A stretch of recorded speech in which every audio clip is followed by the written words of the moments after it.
Well, as well as the Europa Conference League quarter-final second leg, which you knew was coming anyway in this episode, we do also have the return of two of our arguably most important players. One of them is club captain Tyrone Mings, who is now fit. He's not fully fit, but he's no longer injured. He's getting his match sharpness back. And the same also goes for Emi Buendia, which is basically like two brand new signings coming into the club. And I really, really hope that they hit the ground running, especially Emi Buendia, because Thomas Lemar's injured.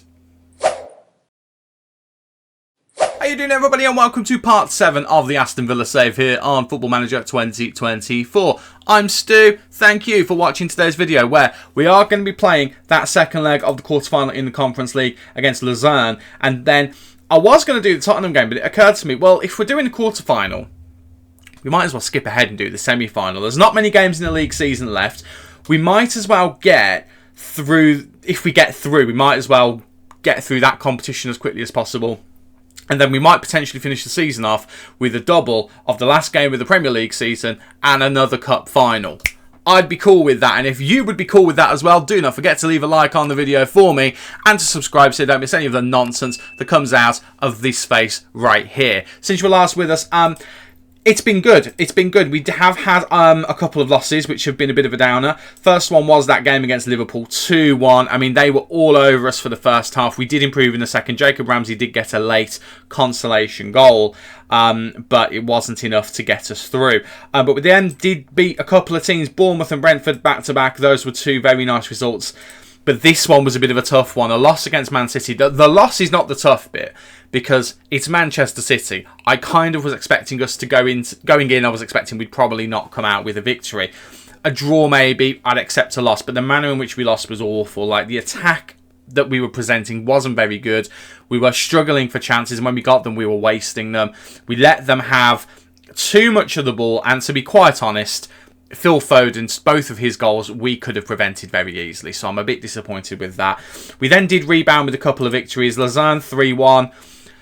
A frustrating performance. We let them have a lot more of the ball than I think we should have done. I think we're a much better team than them. However, credit to them, they performed.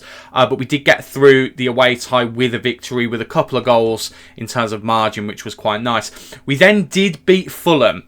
This was another frustrating one. However, two things. Number one, off the back of a European game, getting a victory is obviously always a good thing. I'm not very happy with how much effort it took to get a 1-0 victory against a team who's near the bottom of the table. However, clean sheet. First clean sheet we've kept since the first leg against Sparta Prague. It's been a while. It has been a while. I mean, our defence, if I go back to the main page, it's the 10th best in the league. It's mid-table. Our defence is horribly mid-table.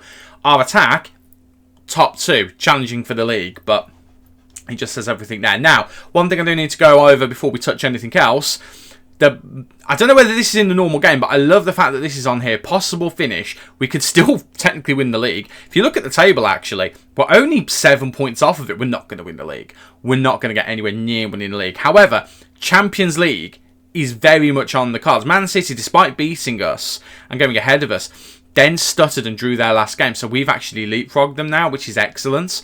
But yeah, the lowest we can finish is 6th, which actually means we're a Europa League side next season. We've had the email to confirm it. No matter what happens, we will be a Europa League team. So we've already progressed as far as what we're going to be doing next season goes compared to what we're going to be doing this season, which is lovely to see. Now, I did mention 2 players who have returned. Let's go to team news and just have a look at the squad.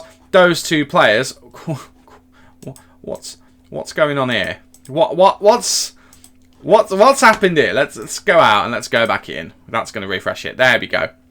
There we go. Now, the players who have come back in, they're not fully fit. However, Emi Buendia and Tyrone Mings. Now, due to squad registration issues with the amount of players that we've got and the players that we have that aren't homegrown, someone had to miss out. I missed out on Tyrone Mings because he actually had the longer window for injury. It was looking like he would be out for the longest. He's actually come back at the same time as Buendia. So he's not available for European competition. Buendia is.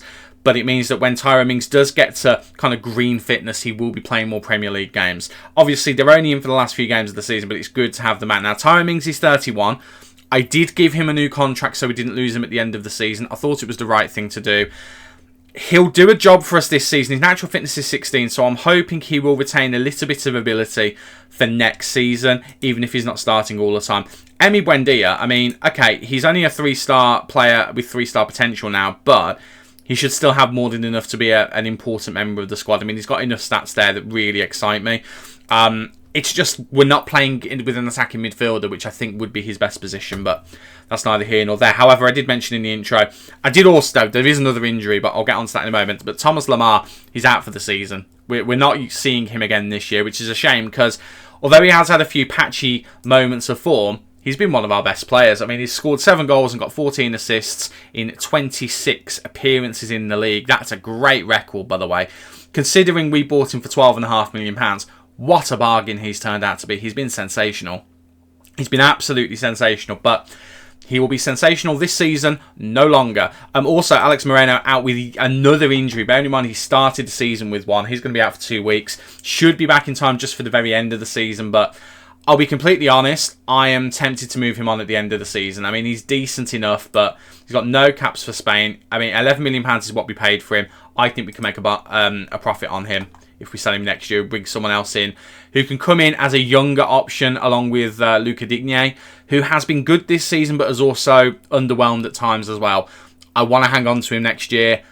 I'm already thinking ahead, but I would like to bring someone younger in who can do the same job, if not a bit better. Now, in terms of starting lineup, this is what we're going for the game against Lausanne. It's Martinez in goal, Cash, Consa, Torres and Digne in defence, Aya, Tielemans and Louise in the midfield with Diaby and Ramsey as wingers. Yes, Ramsey is playing as a winger, supporting Zaniolo up front. Explaining the starting lineup, Watkins has been tired recently. Now, looking at his actual fitness, his overall risk of injury is high, but that's the only thing that has an issue. So there is a temptation in me to put him back in the starting lineup over Zaniolo, who can do striker well. In fact, I'm going to do it actually. Zaniolo can play as a striker quite well, but actually recent form hasn't been that great for him if we have a quick nose and have a look. In fact, you can see it along here. I mean, in that period, he's got 4 goals, 2 assists. He's had 4 games of a 7 or over. I mean, it's not great really, is it? Considering where he was at the beginning of the season. I mean, we're not going to be able to see back to the beginning of the season, but you can see along here. I mean, out of 20 games, he's played 18. His maximum rating is an 8.5, at minimum 6.2. He's just under a 7. He's not been terrible, but he had a little spell there where he was sensational and he dropped off a cliff. He's probably due a good game, to be honest with you, but we'll pop him on the bench and we'll start him from there. So, minor change, we're going to put Watkins in instead. Let's get into the game, shall we? And let's see whether we can get three points. Let's see if we can get through to the semi-final. I did actually see, and I forgot to put it in the last video, if we were to get through to the semi-final, apologies, every single time I want to go and do something, someone has to knock the door. It's just the way of streaming or making videos. I don't know why I said streaming. Yeah, let's get into the game and let's hopefully build on that 3-1. Good result in the first leg overall. I mean, I know I've said I'll be honest with you, a little bit stroppy about the fact that we conceded a goal and only scored 3. Maybe I'm being a bit harsh on the only scoring 3, but the conceding a goal I'm very disappointed about. Hopefully in this game, we can put things right and we can get a hatful of goals and not concede, because we do get a little bit lazy. Now, what I will say is, Douglas Luiz. Tell you what, Douglas Luiz, I think, although I said Lamar's had a really good season, and he has, Douglas Luiz might be the MVP of this season. He's been in and out of the team, but when we need him, oh, he steps up. Oh, he does. Defensively, I think, personnel-wise, we should be okay. However, I did go back and I had a look at our coaches, just out of interest to see what it was like. Number one, we have got enough of them, but my word, some of them are dross. So what I've currently done is I've asked the board for more. They've agreed. I'm in the process of hiring some more. I mean, our coach, Esri Consa as well, 2-0 very early on. That's probably game done and dusted because they will need to score 4 to equalise overall in the tie. Overall, our coaching isn't the best, but offensively, mine's like my coaching stats, because I just set it to the club, so mine are pretty decent, but the rest of the squad, the rest of the coaching team isn't. So we're going to do an overhaul in the summer and we're going to get the coaching up to snuff with the level. I'm going to be doing it via job adverts, so I'm not going to be just looking around for the best coaches on the game. I'm going to do it properly by job adverts, but we desperately need to improve in that area. And I think, oh my word, we are battering them from set pieces. Christopher Ira's made it 3 inside half an hour. Goodness me, good stuff. Christopher Ira, by the way, playing today because Boubacar Kamara not happy with the team talk that I gave. However, Emi Martinez has forgiven me for the one he fell out with me over, so Emi can forgive me. I'm sure Boubacar can as well. But yeah, so hopefully with a better coaching setup, that might help. I mean, I don't know. I don't know how much it does help. I'm sure it does help, but over the season, I have noticed that our defence, it's certainly gotten worse. Because I know at one point it was 6th best defence, 7th best, 5th best, and now it's at the 10th. Oh my word. It's definitely not as good as it could be. Now, also, there might be a little bit of me neglecting coaching and training. I do my own training, but I have preset schedules that I kind of tweak as I go. There's been a couple of times when I've kind of set the schedule to the type of week, whether it's a 1-game week, 2-game week, and maybe I could have done a little bit more editing to it to kind of get a bit more of a balance of what we're doing properly, and I probably haven't done that, so I'm going to hold my hands up and say that might be part of it. It would also explain why our goal scoring has been so good, because the majority of my training is geared not completely around attacking. However, the focal point is definitely attacking, and defence is not an afterthought, but it's like a 60-40 split between attack and defence. So I can take kind of credit and the blame for both of those. I mean, there's a great example of our defence there. I mean, Emi Martinez was worried. We let them in over the top there. We could probably drop the line back or have our defending kind of dropping off a bit more, but we're going to leave it as it is because as it stands, 3-0 up in the first half is pretty good going. They've got some to come back. I mean, I'd like to think that we've kind of broken their spirit straight away. But 3-0 will do. I'll say that I'm happy. I'm not overly happy with Ollie Watkins. I am probably going to sub him off. I might even take Jacob Ramsey off as well. Tielemans has not had the greatest of games. Luca Digne not necessarily playing that well either. But let's have a look. I'm thinking Moussa Diaby has had a good game. However, I'm going to move him to the left. Jacob Ramsey's going to come off. And we're going to give Emi Buendia half an hour. It's the most he's going to have had. And I'm also going to bring Nicola Zaniolo on as the striker. Because, again, he has played there well for us before. We'll leave the changes at that for now. I mean, I'm mainly bringing Emi on purely because we're 3-0 up. And he needs the game time. I'd bring Tyrone Mings on now if he was in the squad. But obviously he's not. But being 3-0 up at home, this is a great opportunity for Emi to get some game time and hopefully have a decent performance. Good game for Zaniolo as well. We talked about his lack of form recently. Maybe this is the kind of game where we're already winning that he can get something from. Right, Conser. Looking for options. And we're going to get our first on-screen view of what Emi Buendia is looking like in this save, because obviously we've not seen him at all yet. Into Zaniolo. Zaniolo blasts it in. We do have a fourth goal, and Nicola Zaniolo has his goal as well that he has desperately needed. Lovely to see. Douglas Luiz involved as well. Pau Torres gets it out wide to Luca Digne. Luca Digne gets it into Douglas Luiz, who runs from the midfield. Lovely cross in. And Zaniolo just waits till the last minute, waits for the keeper to make a move.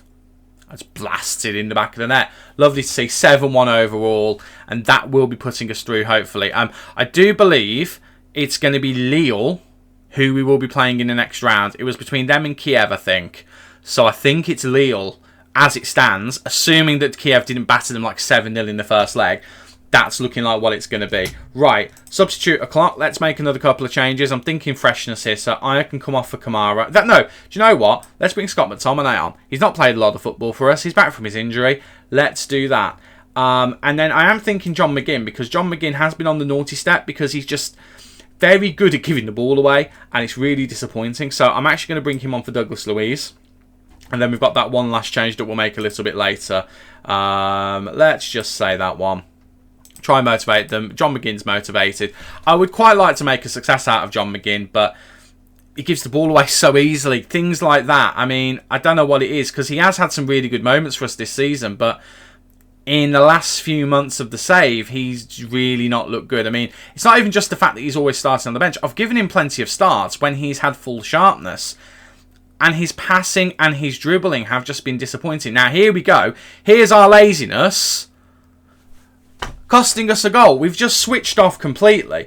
I can't be too... Oh, it's been disallowed. Oh, thank Christ for that. I would have been livid.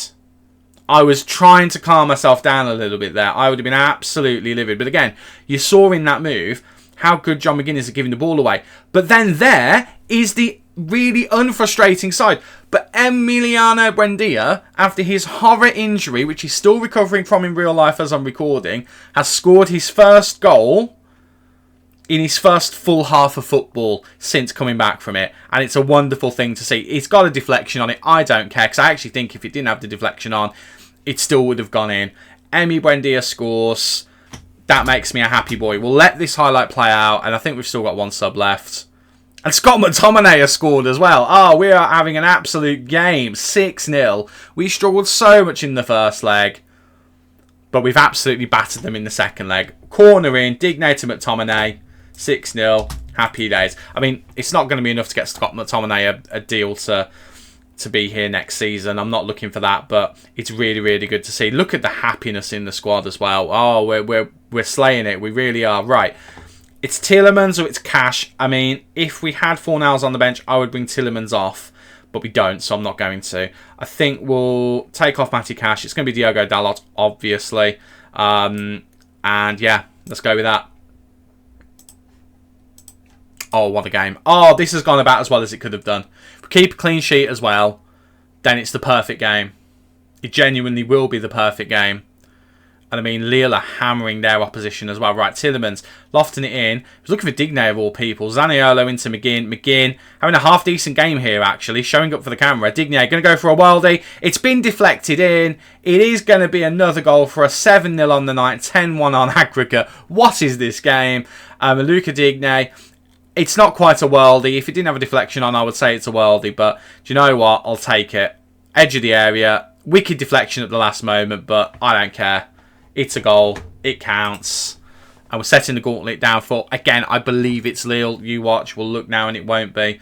But what a performance that is. That's just, with how we've been playing recently, look at the state of that. With how we've been playing recently, that is exactly what we needed. And we finished the job there. And it's so nice to see Emi Buendia getting a goal and Nicola Zaniolo getting a goal. And John McGinn having a good performance as well, actually. Pretty much the perfect performance for what we needed there. And again, I'm pretty sure, there you go, it is Lille, who are currently 9th in Ligue 1. So they're not having a great time. Same reputation as us, though. And they still have some quality players. So, I mean, who's this youngster? Let's scout him, because he's apparently a hot prospect for them. So it'd be rude not to. Tielemans is running out of fitness, though, so we do need to keep an eye on him. I need to keep an eye on the entire squad, to be fair, although we do have 6 days between the next game and Tottenham. Right, well, again, I know I said in the last episode we'd come back for Spurs. That feels kind of crazy. We've got Lille around the corner. Let's come back for Lille. That makes the most sense. And again, we've got the favourable draw of the home game as the second one. I'm going to go away and play those 4 games. We'll come back for that. And then we'll see what the final game of the series, this final episode of the series will look like, because it might have another cup final in. Here's hoping. I'll see you in a minute. Well, in normal circumstances, I would say the period we've just had has actually not been a bad one, but compared to how we've been this season, it's been a bit disappointing. So we did draw against Spurs, a bit of a difficult game. We did then batter Wolverhampton Wanderers. We then got past Lille. Admittedly, it was a little bit more difficult than 3-1 looks. A late goal really kind of settled us into it. But then a really frustrating defeat against Arsenal, where we weren't better than them, but we weren't much worse than them. And it's a bit hard to take that we ended up losing that game. But there were some poor performances on the pitch.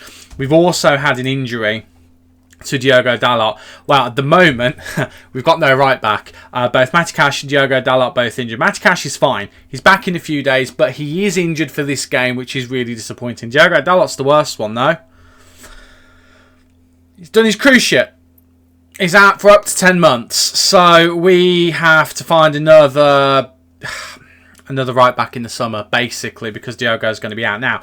Diogo will obviously be back. Hopefully he'll be better than ever, but yeah, at the moment we won't have Diogo Dalot. So we have ended up having to use our boy Esri Konsa as a right back, which he can play there, but I'd rather him not have to play there. So, oh boy. So this is the 11. I've got a bad feeling going into this one. I mean, I'm also looking at the 11 and wondering some of my choices. I mean, I've got John McGinn playing on the left. He did play quite well against Arsenal there, but I'm not. That feels like a silly thing to do. Feels like a very silly thing to do. To be honest with you, I've got Barge Morse over these two. Very few of the attacking players actually had a good game out last time, so it's one of those. It's going to be a little bit of trial and error just to work out who's going to be able to play. I mean, we are thin on the ground to the point where I don't know if I want to start Christopher Ajer because he would be a good backup central defender. I mean, Tyrone Mings played the last game. It would be really handy to have him available, but he's not. So we're just going to have to work with it and hope for the best, basically. So this is going to be the 11 with lots of fingers crossed for the game against Lille. It is Martinez in goal, Konsa, Torres, Carlos and Digne in defence, Ajer, Douglas Luiz and Ramsey in the middle, with Zaniolo and Diaby supporting Watkins up front. Now, Tielemans has had a really rough period of form. We did give him a challenge for an overall rating that he has not met in the slightest. So it's going to be interesting to see what happens in the summer. But because of that, even though he had a bad game last time, Douglas Luiz will start as the playmaker, and Aaron Ramsey, not that one. Jacob Ramsey will come into the middle. He's had a lot of good form out on. I say a lot of good form. He's played reasonably well out on the wing recently. There was a temptation, as you saw, to start John McGinn. I don't know whether I'd want to start him in the middle or on the wing, though. But in the end, let's keep him on the bench because we know he can perform off the bench quite well. It feels more sensible to keep him doing that rather than risk starting him, as daft as that sounds. And Big Match Dougie has gone and done it again. What a strike from Douglas Luiz. And it's 1-0 on the light, 4-1 on aggregate. And we've got 1 foot, early as it is in this game, we've got 1 foot in the Conference League final. What a strike that is from Douglas Luiz. Playing as the playmaker today. Didn't need to make the play. Someone else did it for him. He just went and volleyed it. I say it's a volley. Was it a volley? I don't know. He hit it in the back of the net is what I'm trying to get at. And he's gone and scored a goal for us. And that makes me feel a little bit more comfortable. A little bit more comfortable indeed. We can breathe a little bit now. Right, Digne with a free kick. He's gone for a worldie. And Lucas Digne has gone and absolutely thumped a free kick home. And it is 2-0 inside 15 minutes. 14 minutes from when the ball actually went in. What a strike from Lucas Digne. And we lead by 2 here on the night. 5-1 on aggregate. Oh my word. Oh, I didn't even do a team talk before this one. I just let us go through to it. And we didn't need one apparently. Goodness me. Right, well we lead by 2. Well, happy days. Happy days indeed. I'm assuming the Brighton-Fiorentina game you can see on latest scores. I'm assuming that's going to be our opponents in the next round. In fact, it is, yeah, because Brighton were in the pot, weren't they? So, at the moment, it's a Villa-Brighton final in the Conference League. Who would have thought that at the start of the season? Right, Watkins. I mean, he's got no support at the moment. He's holding the ball up reasonably well. He's actually got a bit lucky there. Out to Ajer now. Ajer into Ramsey. Jacob Ramsey cuts inside. Is he going to go for it? He is. Hits the post. And Nicolo Zaniolo is there to pick up the scraps. He makes it 3 on the stroke of half time. It's 6-1 on aggregate. And we've got a foot and an extra big toe into the final, like on your other foot. Not you got another big toe on your one foot. We're near the final is what I'm getting at. Get in there, boys. Come on. Nicolo Zaniolo. Looking like he's wanting to finish the season strong. Not seeing much out of Watkins. Not seeing much out of Diaby. Doesn't matter. Jacob Ramsey doing some good work here. Gets himself into a shooting position. We didn't see the end of that particular replay. But he did the work there to get us that chance. And it is 3-0. And I feel like we can breathe a little bit. Right, I am going to tell these two that I'm not happy with them. I'm actually tempted to take Ollie Watkins off. Because he's not been playing that well. I'm actually tempted to do a bit of a switcheroo here. So Jacob Ramsey can go back out onto the left. I'm tempted. I'll keep Diaby on for a little bit. But Ollie Watkins can come off. And we're already a bunch of goals ahead. I'm going to bring on Youri Tielemans. Or am I? No, I'm going to bring on John McGinn. John McGinn deserves a chance with the performances that he's put in off the bench recently. And then I am eyeballing Emi Buendia to come on as well. But we'll leave it for now. We'll make the one change. We've rotated things around a little bit just to freshen things up. And I want more. I want more goals. I want us to get to 4-0 on the night, at least. And then I'll be happy.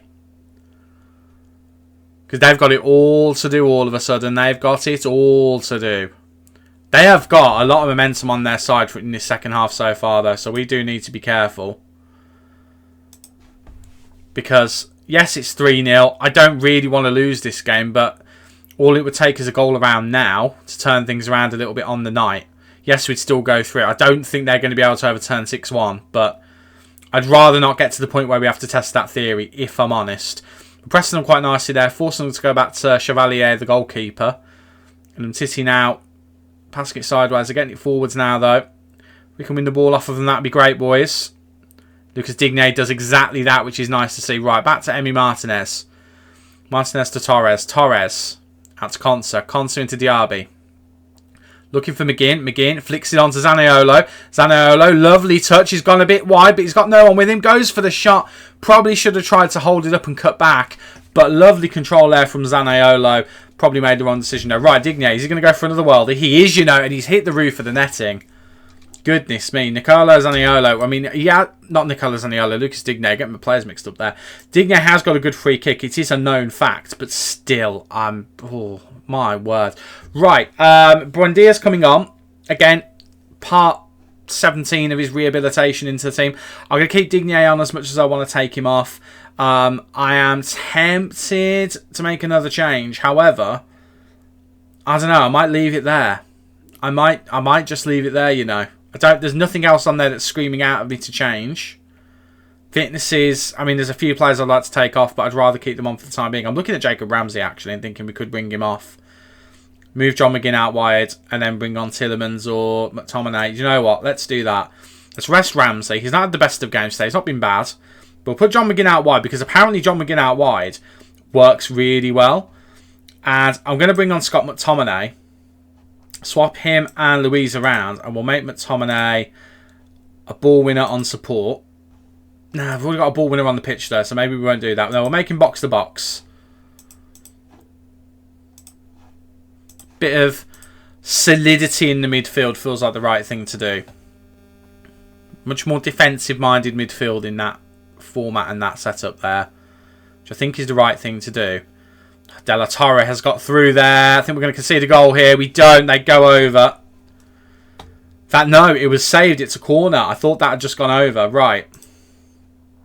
I want to tell the team to focus up. Focus on the job at hand. Because it has been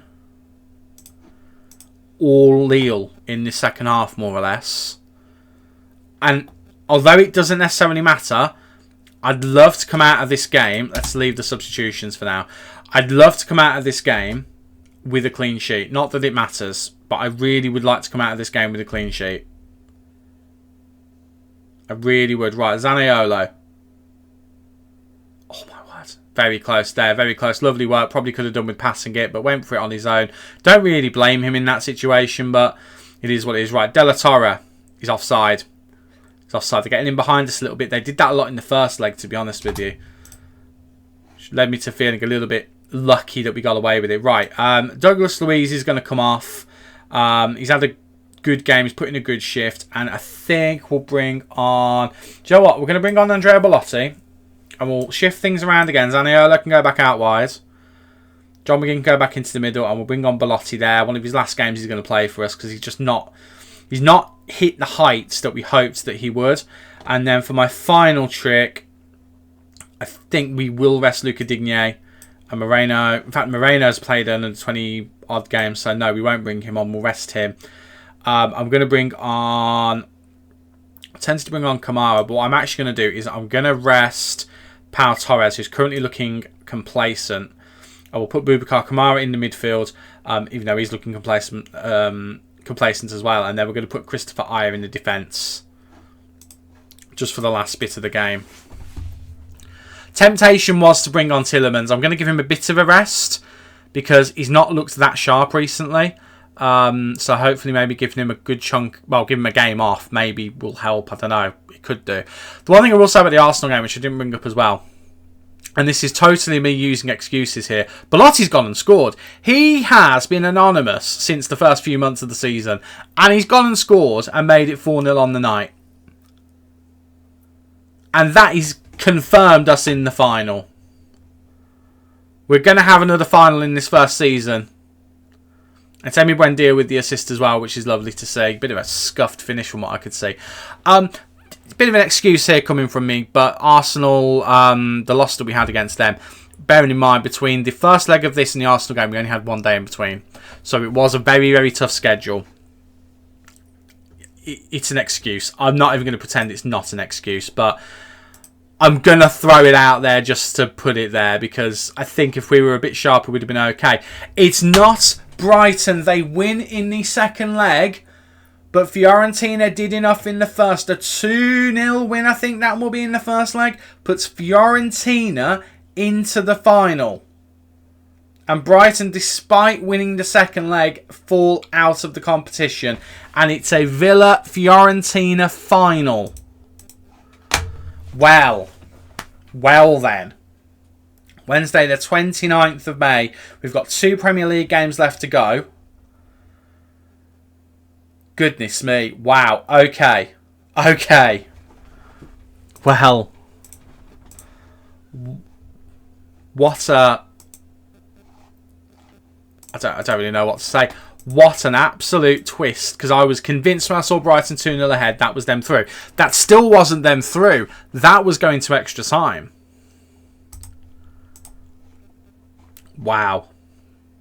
Right, well, it's very simple what we're going to be doing. Crystal Palace Fiorentina.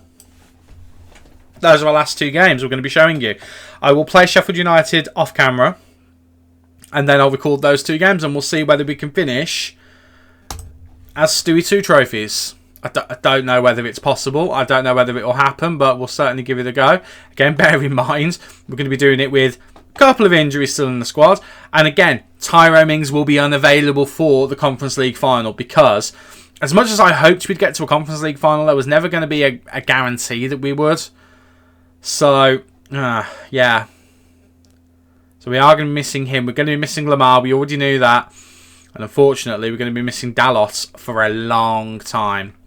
Minimum 7 months. He could be back for Christmas next year, if we're very lucky. If not, it's going to be like March time. But we'll have to wait and see. But yeah, we will be back for the final game of the season in the league against Crystal Palace. And that will be to see basically where we end up finishing. Manchester City, I tell you what, Manchester City do keep bottling things a little bit, because it's only 2 points between ourselves and them. I mean, what's their schedule looking like? So they've got Fulham and West Ham, so not the most difficult pair of games. But they do drop points every now and then, and all we need them to do is to draw one of their 2 games, and we win both of our last 2, and then we're good. That's all we need to happen. That is all we need to happen. And that puts us above them into the Champions League. I mean, I still don't quite know exactly how it will work. I mean, the Conference League place is there. That means an extra one will go to the league. Same with Manchester City. But I don't know. If an English team wins the Champions League, we could get really lucky with our position, because obviously they'll already be in there. I think. No, that probably doesn't work, actually. I don't really know. We're going to have to wait and see how everything falls after the final game of the season. But there is some stakes to go. Remember, our final 2 games are against Sheffield United, who are battling relegation. They're nowhere near safe yet, which is worth pointing out. But also against a mid-table Crystal Palace, who don't have anything to fight for. They're out of the running for everything. So hopefully they won't really care. Somehow, something tells me it's not going to be the case, but we can cross our fingers. But anyway, that's for the next video. So until then, thank you so much for watching. Do not forget to leave a like on the video for me, and do not forget to subscribe. It is completely free to do so, and you'll make me a very happy chappy. I've been Stu. You guys have been awesome, and I will see you in the next video for the finale of the Premier League and the Conference League final. Nearly forgot the name of it. Cheers.